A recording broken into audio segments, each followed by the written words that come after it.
afhayeenka ciidamada booliska Soomaaliyeed Korneyl Qaasim Axmed Rooble ayaa ka hadlay muuqaal cabasho ay baahisay xildhibaanad Muna Khaliif Sheekh Abu oo sheegtay in dib loo geystay wuxuuna soo bandhigay sida ay wax u dhaceen.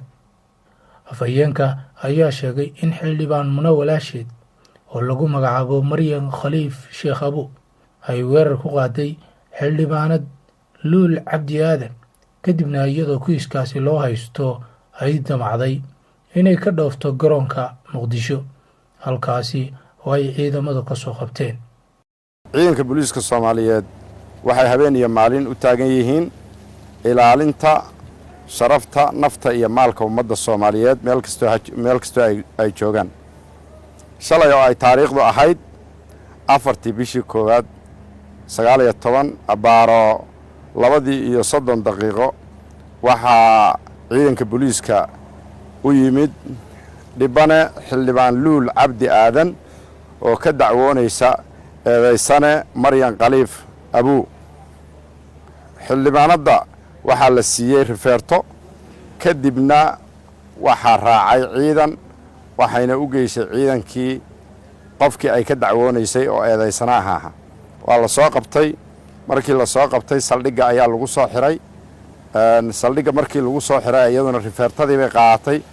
rifeertadii ay qaadatay way soo cadaysay. dhakhtarka ayaa soo cadeeyey wataas waxaa lagu soo cadeeyey in ay tahay in dhaawac culus inuu soo gaaray. xildhibaanada sida aad aragteen oo websaydyada aad ka aragteen dhib culus ayaa ku yaala sida aad sawirradaba uga jeedaan. dhibkaas culusna waxaa geystay oo qirsanayd oo qiraal ahayd eedaysane Maryan Khaliif Abu. markii la xiray oo saldhigga lagu xiray damaanad ayaa lagu sii daayey. damaanaddii mar laala markii lagu sii daayey ciidanka booliisku waxay heleen information ah in ay eedaysanihii uu ka baxayo airboorka oo ay fakanayso. waa la soo qabtay. ciidanka booliiska ayaa soo qabtay. waxay ku guulaysteen inay ku soo celiyaan saldhiggii. arrintaas waa sharci in damaanad qofka lagu sii daayo. waa sharci weeye. waa la ogol yahay qofka markii la damiinto oo damaanadda sharciyan lagu sii daayo qofku ma dhaafi karo eriyadaas loo ogol yahay oo lagu damiintay oo uu dhibku ka dhacay ma uu ka bixi karo. gobol kale ma aadi karo. meel kale ma aadi karo. sida sharcigu uu yahay weeye. meel kalena ma uu aadi karo. mana dhoofi karo. degmo kalena ma aadi karo. gobol kalena ma uu aadi karo.